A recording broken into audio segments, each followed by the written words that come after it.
Our first question comes from Wyatt Wheeler of the News Leader. Wyatt, if you could unmute yourself before asking your question. Yeah, Ellie, after everything you guys have been through in the past year, not being able to repeat last year, get there for second year in a row, I have to imagine that this moment has to feel even sweeter for you guys. Oh, it feels amazing. I cannot tell you how much I love this team. And we have been waiting since 2019 to punch our ticket back. And again, I am just speechless right now. I'm so proud of each and every one of my teammates, this coaching staff. This moment is just incredible. We're not done.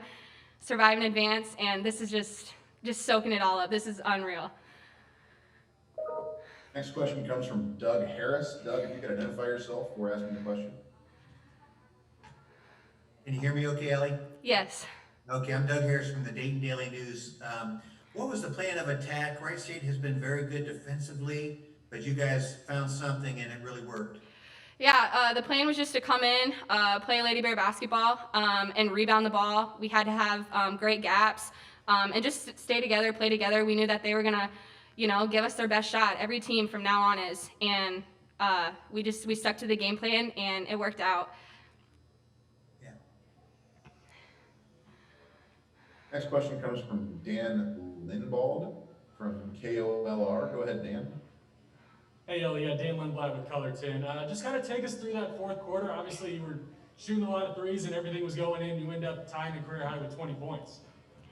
I mean, shoot or shoot. Credit to my teammates. They were finding me when I was open.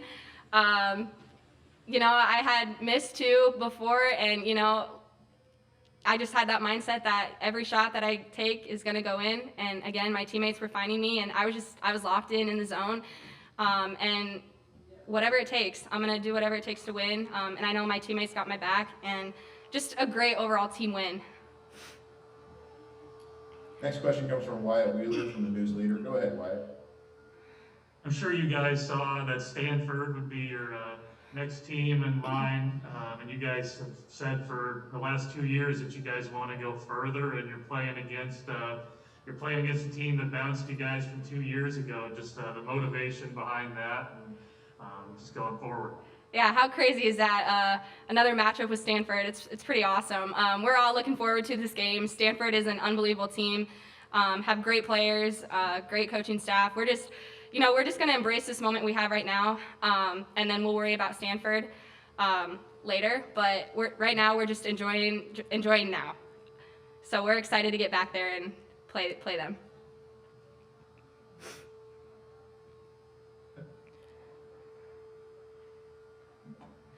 And what is now like? You guys you had the experience a couple years ago. Just how does this differ from the feeling you had when you were able to win at Iowa State? Yeah, we're more mature. We've been here before. We know what it's like. We gel really well as a team. We all love each other on and off the court, and we're just playing really great basketball right now. Just do what we do. Have fun, and just enjoy being here. We didn't get this experience last year, and we're not taking this moment for granted.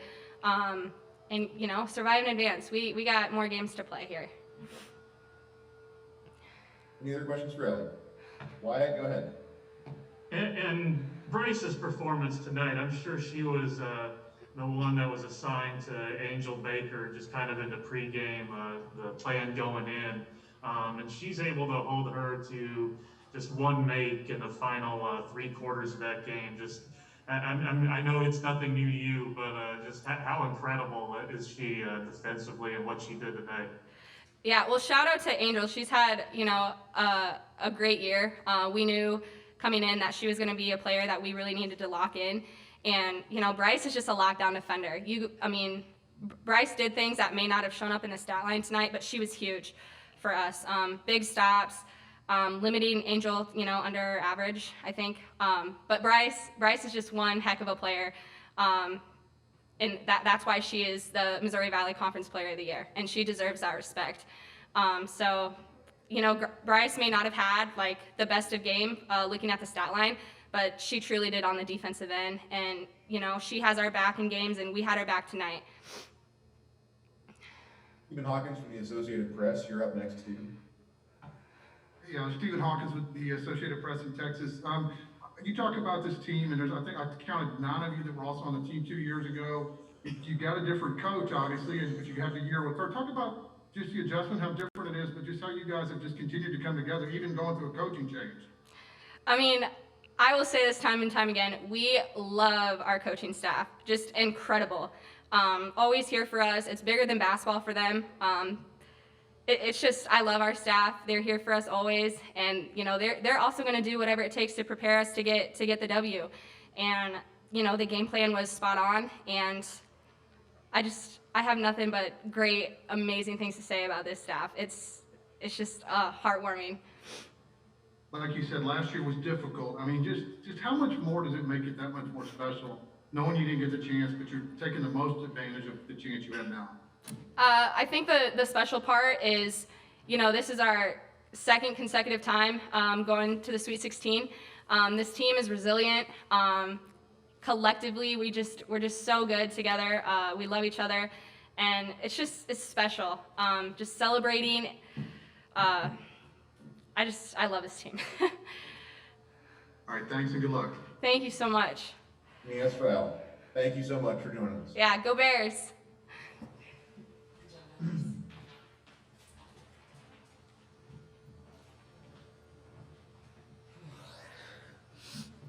Thank you for taking some time with us, Coach. If you could give us just an opening statement about the game, and then we'll take some questions. Almost speechless, to be honest. Obviously, I'm drenched right now from the water party we just had in the locker room, but I'm just so proud of our players. I'm so proud of our coaches. I'm proud of everyone associated with our Lady Bear family. And, this was just a complete team win. I've said it from the beginning. You never know whose day it's going to be. And we just don't get down. It might not have been Bryce's day shooting the ball, but she did so many other things. 7 rebounds, 6 assists, guarded Angel Baker, held her to 10 points. Same thing with Wilson. She did a great job playing defense even when she was in foul trouble. Jazz, 11-11. But Ellie just came up big. And, I told Ellie, she passed up some shots in the first quarter, and I was just like, listen, shoot the ball. That's what you do. And I kept running plays to her, and we were finding her in a timely fashion, and she just knocked them down and really sparked us and really gapped the game. So I'm just happy that we have so much depth and that we have so much trust. They have trust in us as coaches, and we have trust in them as players that they're going to step up. First question comes from Wyatt Wheeler from the News Leader. Go ahead, Wyatt. Coach, you guys have been through a lot in the past 2 years. The goal was always to get back to the Sweet 16 and go further. You didn't get that opportunity last year, and now you're getting it. Just kind of, how's that feel right now, just for you as a coach, to see the girls be able to accomplish another big goal of theirs? I mean, it's amazing, being one of 16 teams left. This is why we play for March. We wanted to make a run in March. This is why we had to do what we did in our conference tournament, because we just didn't want to jeopardize this opportunity. And now look where we are. So we had unfinished business from last year. I thought we had a great team last year, but this year is even more special. It gave us more time to gel as a group. Our camaraderie is through the roof. Our synergy's through the roof. Our coaching staff is great. I just am so blessed to have this group of people that I work with every day. It's so fun. We talk about enjoying the journey, staying present, and just seeing how far we can go. Once you have a special group like that and you have trust and loyalty, respect, love, and have a foundation the type of foundation we have, the culture that we have, the sky's the limit. Next question comes from Dan Lindblad from KOLR. Go ahead, Dan. Yeah, Coach, Dan Lindblad with Color 10. We've seen it all season long, and now it's carrying over to the tournament. That third quarter, you outscored them today 21-8. How much confidence does that give you as a coach whenever you know your team can put off a run like that in a pivotal part of the game? Well, I'm just so happy that they respond. Nothing's going to be perfect. No game's going to be perfect. We only had two people in double figures today. But they respond, and we stress things like we were getting beat on the boards for a little bit there, so we had to be more aggressive on the boards. I need our post players to help Jasmine out. Jazz was in the fight down there. I didn't think other people were, and then our guards started getting in there. We needed to open up the defense a little bit, hit some outside shots, so they responded. Ellie responded to that. Manning had a really big 3 for us too.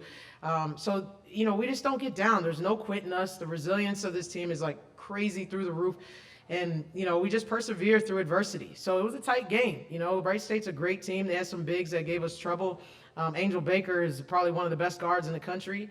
And, they have kids that can get downhill. So we had to stick to the game plan, defensive game plan, which we did, I thought, to a T.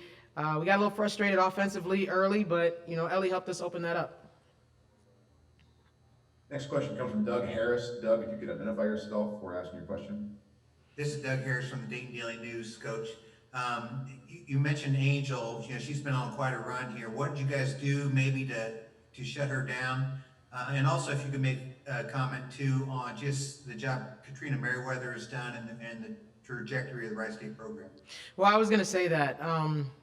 Katrina is actually a friend of mine, and I'm always rooting for her. Sometimes I'll text her when she won the championship, things like that. She's done a great job there, and she's taken that team there more than once. And, she does a great job recruiting. She has a lot of talent. They run a hard system to guard with their dribble drive. They isolate you, and they have prolific scorers like Angel. Angel is tough. She's tough. She can create her own shot. She can get downhill, pull up jumpers, threes, all that. Now, Bryce was the player of the year in our conference this year, but last year she was a defensive player of the year, and there's a reason why. She does a good job of frustrating people, and she knows how to play angles. She can contest, and she can take away the drive. Now, Angel, we weren't gonna hold her to 0 points, of course, but Bryce did a great job kind of crowding her space, and then we wanted to have gaps around her. We're not really a team that denies. We have gap help. That kind of goes into our family theme, have each other's back, don't leave people on the island. So when Angel was about to get downhill, we just tried to close those gaps with the next man over, and if she split the gaps, then we wanted to have strong help side from our post players. But she's a great player. Katrina's a great coach, and that team, they'll be back for sure. Next question is from Natalie Weiner from New York Times. Go ahead, Natalie. Hi, congrats on the win. I just wanted to ask, what does it mean to you to reach the Sweet 16 in your first tournament as a head coach, and also just to be able to offer this team some continuity, since they reached it in 2019 as well? It means the world, but me, I never make it about me. Anybody who knows me, it's never about me. It's about being a servant leader and just serving others, and I just want our players to continue to achieve all their dreams and goals on and off the court. That's really big for me.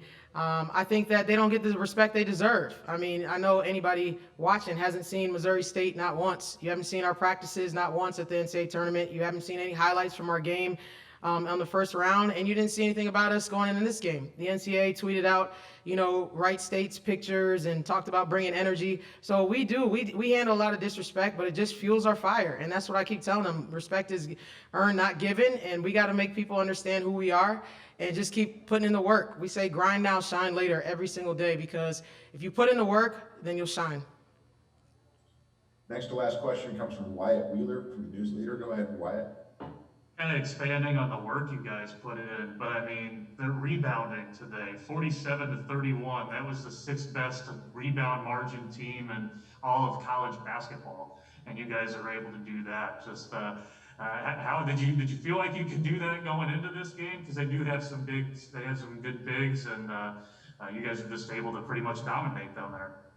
Well, if you check, our stats, rebounding is one of the things we do night in and night out.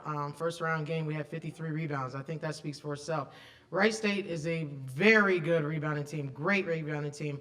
I believe they're 5th in the nation in offensive rebounding numbers. But, rebounding is effort. It's athleticism. Sometimes like Wright State, they're super athletic. They can just go get it. But with us, it's effort. Now, we have Jazz, who's a prolific rebounder. We understand that. But it's a loose ball. Just get up there, get around somebody, swim move, go get it. And we work on rebounding all the time in practice. We do rebounding drills. It's something that I stress all the time. It was one of the things that I did well as a player, and it's always carried on into my coaching days. So that's a non-negotiable if you're going to come play for me and play for Missouri State. We're definitely going to rebound the ball. Last question comes from Stephen Hawkins from the Associated Press. Go ahead, Stephen. Hey, Coach, Steve Hawkins with the AP in Texas. Looking ahead to Stanford, I know you weren't part of that game 2 years ago, but it's a rematch. I know you want to enjoy this one, but how long for these girls before they start realizing what they're facing again? Oh, we're going to enjoy this one. Making it to the Sweet 16 is not easy. There's so many teams that would love to be in this position. We are not taking that for granted at all. So we're going to enjoy this. We're going to enjoy each other. That's what we do. We enjoy the journey. Obviously, we're going to be prepared. Scouts already been, done for Stanford. We've been watching them. And obviously they're the overall number one seed for a reason. They are tremendously talented, 1 through 15 on their team. Anybody can come in and get a bucket. They shoot it at a high clip. They're bigs, they're guards. The guards get downhill. The bigs are long, athletic. They can dunk. I mean, they got everything. And they obviously got a Hall of Famer coach who's proven herself time and time again. I have nothing respect for what she's done in this business and what she's done for women. But, so we're still going to go in there with a chip on our shoulder. We have a lot to prove. Stanford is a great team, and it's going to take a lot more focus and energy and attention to detail to try and knock Stanford off. But I just think that anything is possible, and we're going to go in there with confidence like we always do. We're going to go in there prepared, and then we're going to give it our best shot. All right, thank you, Coach. Coach, thank you so much for joining us. Thank you.